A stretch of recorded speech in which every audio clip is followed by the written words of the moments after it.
வணக்கம். கடவுள் படைத்த ஆதி மனிதன் ஒரு மலையின் சாரலில் வசித்தார். மலைக்கும் காற்றுக்கும் அவருக்கு மலைக்குகை அடைக்கலம் தந்தது. மரத்தில் இருக்கும் பழங்கள் அவருக்கு தேவையான உணவு அளித்தன. காட்டு மிருகங்கள் அவரை கண்டு நடுநடுங்கின. வானத்து பறவை போல் அவர் சுயேட்சையாக ஒரு குறையும் இல்லாமல் வாழ்ந்து வந்தார்.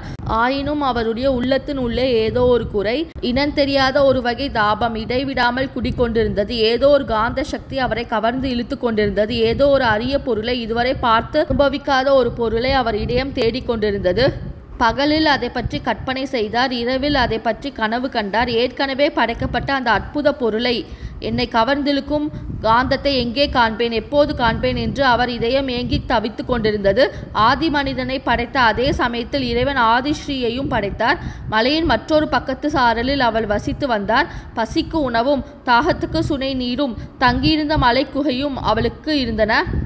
வெளிப்படையாக பார்த்தால் ஒரு குறையும் இல்லை. ஆனால் உள்ளத்தினுள்ளே ஒரு தீப்புலம்பு ஜுவாலை விட்டு அவளை எரித்து கொண்டிருந்தது. ஏதோ ஒரு சக்தி அவளை கவர்ந்து இழுத்து கொண்டிருந்தது.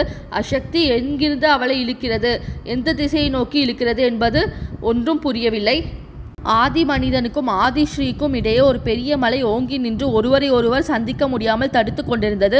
வெயில் காலத்தில் ஒரு நாள் இயற்கை நியதி காரணமாக காற்றில் தீ மூண்டு நாலாபுறமும் பரவத் தொடங்கியது. மலையை சுற்றி நெருப்பு அதிவேகமாக பரவி வந்தது. மனிதனும் ஸ்ரீயும் காட்டுக்குள் போனால் ஆபத்துக்குள்ளாவோம் என்று உணர்ந்து மலை மேல் ஏறினார்கள். மலையின் உச்சியில் அவர்கள் ஒருவரை ஒருவர் பார்த்தார்கள். பார்த்த கண்கள் பார்த்தபடி கண் கொட்டாமல் நின்றார்கள். காட்டு தீயை மறந்தார்கள். எதற்காக மலை உச்சியில் ஏறினோம் என்பதையும் மறந்தார்கள். பசி தாகங்களை அடியோடு மறந்தார்கள். இத்தனை காலமும் தாங்கள் உயிர் வாழ்ந்ததெல்லாம் இந்த ஒரு சந்திப்புக்காகவே என்பதை உள்ளுணர்வினால் அறிந்தார்கள். தங்களை கவர்ந்தெழுத்த இனம் தெரியாத சக்தி இதுதான் என்பதையும் தெரிந்து கொண்டார்கள். தங்களில் ஒருவரிடம் உள்ள குறையை இன்னொருவரால் இட்டு நிரப்பி பூர்த்தி செய்ய முடியும் என்பதை அறிந்தார்கள். இவ்விடம் ஒன்று சேர்ந்து விட்டவர்களை இனி பிரிக்கக்கூடிய சக்தி உலகில் வேறொன்றும் கிடையாது என்பதை உறுதியாக உணர்ந்தார்கள். இந்த அற்புத காட்சியை பார்த்து கொண்டிருந்த படைப்பு கடவுளான பிரம்மதேவர், நாம் ஆரம்பித்த வேலை நல்ல முறையில் தொடங்கிவிட்டது என்பதை அறிய பரிபூரண திருப்தி அடைந்தார்கள். மேற்கூறிய ஆதி மனிதனையும் ஆதிஸ்ரீயையும் ஒத்தி இருந்தார்கள். அந்த நேரத்தில் நம் வல்லவராயனும் குந்தவை தேவியும் இப்பூ உலகில் தாங்கள் பிறந்து வளர்ந்ததெல்லாம் இந்த நிமிஷத்துக்காகவே, இந்த சந்திப்புக்காகவே என்பதை அவர்களுடைய உள்ளுணர்ச்சி உணர்த்தியது. ஆனால் ஆதி மனிதனையும் ஆதிஸ்ரீயையும் போலன்றி இவர்கள் நாகரிக வாழ்க்கையை மேற்கொண்டவர்கள் அல்லவா? ஆகையால் தங்களுடைய பரஸ்பர அந்தஸ்தில் இருந்த வேற்றுமையை அவர்கள் மறக்க முடியவில்லை. முழுவதும் உணர்ச்சி வசப்பட்டு மனதை கட்டுக்கடங்காமல் அவர்கள் விட்டுவிடவில்லை. ஒரு கணம் ஒருவரை ஒருவர் பார்த்து கண்ணோடு கண் சேர்வதும், அடுத்த கணத்தில் தங்கள் கண்களை திருப்பி அக்கம் பக்கத்தில் இருந்த பூ, மரம், பட்டுப்பூச்சி, ஓடை முதலியவற்றை பார்ப்பதுமாய் இருந்தார்கள். ஈசான சிவபட்டர் தொண்டையை கனைத்த பிறகுதான் இருவரும் ஏதோ ஒரு முக்கியமான காரியம் பற்றி இங்கே சந்திக்கிறோம் என்பதை ஞாபகப்படுத்தி கொண்டார்கள். நீர் என்னை தனிமையில் பார்க்க வேண்டும் என்று ஈசான பட்டரிடம் தெரிவித்தது உண்மையா என்ற குரலை கடுமைப்படுத்தி கொண்டு இளைய பிராட்டி வினாவினாள்.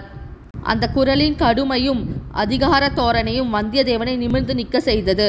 தாங்கள் யார் என்று தெரிந்தால் அல்லவால் தங்கள் கேள்விக்கு விடை சொல்லலாம்.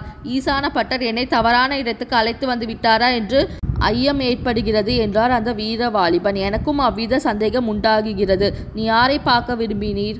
சோழர் குலத்தின் மங்கா மணி விளக்கை, சுந்தர சோழ மன்னரின் செல்வ திருமகளை, ஆதித்ய கரிகாலருக்கு பின் பிறந்த சகோதரியை, இளைய பிராட்டி குந்தவை தேவியை பார்க்க வேண்டும் என்று ஈசான பட்டரிடம் சொன்னேன். குந்தவை பிராட்டி புன்னகை பூத்து, அவ்வளவு பெருமையும் தாங்க முடியாமல் தாங்கிக் கொண்டிருப்பவள் நான்தான் என்றாள். அப்படியானால் குடந்தை ஜோடிதர் வீட்டிலும் அரசலாற்றங்கரையிலும் நான் பார்த்தவர் நீங்கள் இல்லைதானே என்றார் வல்லவராயன்.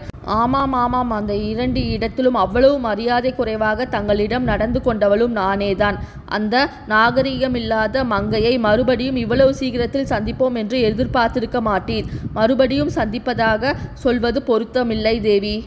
ஏன் என்று குந்தவை கேட்க, வித்து பிரிந்திருந்தால் அல்லவா மறுபடியும் சந்திப்பதாக சொல்லலாம். தாங்கள் என் மனதை விட்டு ஒரு கணமும் அகலவில்லை அப்படின்னு வந்தியத்தேவர் சொன்னார். தொண்டை மண்டலத்தார் இவ்வளவு சமத்காரமாக பேசுவார்கள் என்று நான் எதிர்பார்க்கவில்லை. எல்லா பெருமையும் சோழ நாட்டுக்கு தான் கொடுப்பீர்களாக்கும், வேறு நாடுகளுக்கு எந்த பெருமையும் தரமாட்டீர்கள் போலிருக்கிறது. ஆம், என்னிடம் அந்த குறை இருப்பது உண்மைதான். உமக்கு எங்கள் சோழ நாட்டை பிடிக்கவில்லையாக்கும். பிடிக்காமல் என்ன, நன்றாக பிடித்திருக்கிறது. ஆனால் சோழ நாட்டில் 2 பெரும் அபாயங்கள் இருக்கின்றன. சோழ நாட்டு வீரர்களின் வாளும் வேலும் அபாயகரமான ஆயுதங்களும் தான். அயல் நாட்டவர்கள் இங்கே ஜாக்கிரதையாகவே வர வேண்டும். முக்கியமாக ஒற்றர் வேலை செய்வதற்கென்று வருவோர். இளவரசி, அந்த 2 அபாயங்களை நான் குறிப்பிடவில்லை. வாளும் வேலும் என்னிடமும் இருக்கின்றன. அவற்றை உபயோகிப்பதற்கும் நான் நன்கு அறிவேன். உமது வேலின் வன்மையைதான் அரிசலாற்றங்கரையில் அன்று பார்த்தேனே. செத்துப்போன முதலே உமது வேல் எத்தனை வேகமாக தாக்கியது. ஒரே தாக்குதலில் உள்ளே அடைந்திருந்த பஞ்செல்லாம் வெளிக்கொண்டு வந்து விட்டதே. வந்தியத்தேவன் இருந்துட்டு, அம்மணி, சோழ நாட்டு மாதத்தரசிகள் செத்த முதலையை கண்டு பயந்து சாகும் வீர நாரிமணிகள் என்பதை நான் அறியேன் அப்படின்னு சொன்னார். அதற்கு குந்தவை தேவி இருந்துட்டு, சோழ நாட்டு வீரர்கள் செத்த முதலையை தாக்கும் சுத்த வீரர்கள் என்று தெரியாது. வந்தியத்தேவன் இருந்துட்டு, உயிருள்ள முதலையாக்கும் என்று எண்ணி வேலை எறிந்தேன். அது என் தவறும் அன்று, என் வேலின் தவறும் அன்று, அந்த அசட்டு முதலையின் தவறுதான். வானர் குலத்தில் பிறந்த வீர வந்தியத்தேவன் வேலோடு வரும் வரையில் காத்து கொண்டிராமல் முன்னதாக செத்துப்போய் விட்டதல்லவா? அதற்கு நன்றாக வேணும் இந்த அவமானம். வேறு எந்த இரு அபாயங்களை பற்றி சொன்னீர் அப்படின்னு குந்தவை கேட்க, இந்த சோழ நாட்டு நதிகளில் புது வெள்ளம் வரும்போது உண்டாகும் சுழல்கள் அபாயமானவை. அவற்றை ஒருபோதும் நம்பவே கூடாது. என்னை திண்டாடி திணறும்படி செய்துவிட்டன. குந்தவை தேவி இருந்துட்டு, வெள்ள சுழலில் நீர் எப்படி அகப்பட்டு கொண்டீர்? தண்ணீரில் காலே வைக்க மாட்டீர் என்றளவா உம்மை பார்த்தால் தோன்றுகிறது. அதற்கு வந்தியத்தேவன் இருந்துட்டு, வேதாளத்துக்கு வாய்க்கப்பட்டு முருங்கை மரத்தில் ஏறமாட்டேன் என்றால் முடிகிற காரியமா? சோழ நாட்டுக்கு வந்த காரணத்தினால் நடி வெள்ளத்தில் மூழ்கி சுழலிலும் சிக்கும்படி ஆகிவிட்டது. என்னோடு துணைக்கு வந்த ஒரு அசட்டு பிள்ளையின் பிடிவாதத்தால் அப்படி நேர்ந்தது. கேளுங்கள் தேவி, அந்த பிள்ளை ஒரு சின்னஞ்சிறிய பொய் சொல்ல முடியாது என்றார். அதனால் வந்த வினை. குந்தவை தேவி இருந்துட்டு, நீ சொல்வது புதிராக இருக்கிறது, இன்னும் கொஞ்சம் விளக்கமாக சொன்னால் நல்லது அப்படின்னு சொன்னாங்க. சொல்கிறேன். தங்களுடைய அருமை சகோதரனின் ஓலையுடன் தூதனாக வந்த என்னை தஞ்சை கோட்டை தலைவர் சிறிய பழுவேட்டையர் ஒற்றன் என்று குற்றஞ்சாட்டி பிடித்து வர ஆட்களை ஏவினார். வந்த காரியம் பூர்த்தி அடைவதற்குள் சிறைப்பட நான் விரும்பவில்லை. ஆகையால் நான் தஞ்சையில் தங்கியிருந்த வீட்டு சிறுவனை வழிகாட்ட அழைத்து கொண்டு கிளம்பினேன்.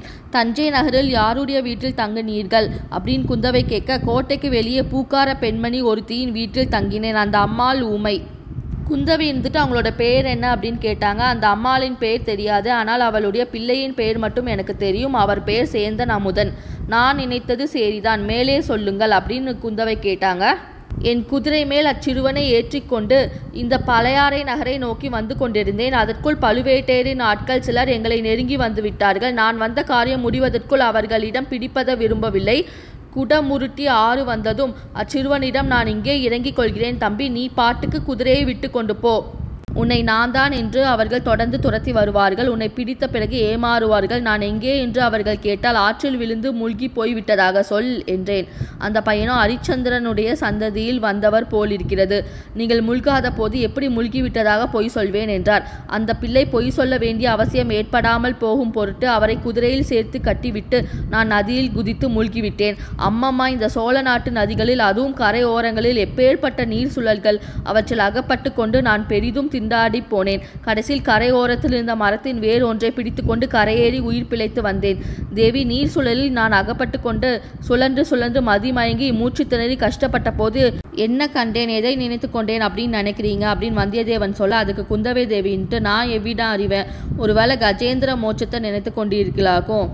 அதற்கு வந்தியத்தேவன் இருந்துட்டு, இல்லை இல்லை, என்னை போலவே அந்த நீர் சுழலில் அகப்பட்டு கொண்டு திண்டாடிய சில கயல் மீன்களை கண்டேன். அந்த கயல் மீன் இந்த சோழ நாட்டு பெண்களின் கண்களை நினைவூட்டின. நதியின் நீர் சுழலில் அகப்பட்டு கொண்டவனாவது எப்படியோ தப்பித்து பிழைக்கலாம். ஆனால் இந்த சோழ நாட்டு பெண்களின் விழி சுழலில் அகப்பட்டு கொண்டவர் ஒரு காலம் தப்பி பிழைக்க முடியாது என்று எண்ணிக்கொண்டேன். அதற்கு குந்தவை தேவி இருந்துட்டு, இம்மாதிரி பெண்களை குற்றம் கூறி பழி சொல்வதில் சிலருக்கு ஒரு பெருமை. தாங்கள் செய்யும் தவறுக்கு பெண்களின் மீது குற்றம் சொல்வது ஆண் பிள்ளைகளின் வழக்கம் அப்படின்னு சொன்னாங்க. அந்த வழக்கத்தை தான் நான் பின்பற்றினேன். அதில் என்ன தவறு அப்படின்னு வந்தியத்தேவன் சொன்னார். அச்சமயம் அரண்மனைக்குள்ளிருந்து இனிய குழலோசை கேட்டது. அதைத் தொடர்ந்து தந்தை சிலம்புகளின் கிங்கினி ஒலியும் மத்தளத்தின் முழக்கமும் கலந்து வந்தனர். பின்னர் இளம் பெண்களின் இனிய குரல்கள் பல சேர்ந்து ஒலித்தன. பாடல் முடியும் வரை குந்தவையும் வந்தியத்தேவனும் அதன் இனிமையில் இடப்பட்டு தம் வசம் இழந்து நின்றார்கள். மறுபடியும் வாத்திய முழக்கத்துடன் ஆடல் தொடங்கியதற்கு அறிகுறியாக தண்டை சதங்கைகளின் ஒலி எழுந்தன. அரண்மனையில் குரவை கூத்து நடக்கிறது போலும். கடம்பூர் மாளிகையில் குரவை கூத்து ஒன்று பார்த்தேன். அது முற்றும் வேறு விதமாயிருந்தது என்றார் வல்லவராயன். ஆம், என் தோழிகள் குரவை கூத்து பயில்கிறார்கள். சீக்கிரத்தில் என்னை காணாமல் தேடத் தொடங்கிவிடுவார்கள். நீர் வந்த காரியம் என்ன என்று இளையபிராட்டி குந்தவை விளாவினார். இதோ நான் வந்த காரியம் தங்கள் தமையனாரின் ஓலை. எத்தனையோ அபாயங்களுக்கு தப்பி நீர் சுழலில் விழி சுழலிலிருந்து காப்பாற்றி இதை கொண்டு வந்தேன் என்று வல்லவராயன் கூறி ஓலையை எடுத்து நீட்டினார். இந்த சேனல் பிடிச்சிருந்தா லைக் பண்ணுங்கள், ஷேர் பண்ணுங்கள், சப்ஸ்கிரைப் பண்ணுங்கள். அடுத்து என்ன நடந்தது என்பதை பற்றி அடுத்த வீடியோவில் பார்ப்போம். ஒவ்வொரு வாரமும் பொன்னியின் செல்வன் கதை நம் சேனலில் போடப்படும். அனைவரும் பார்க்கும்படி கேட்டுக்கொள்கிறேன். நன்றி.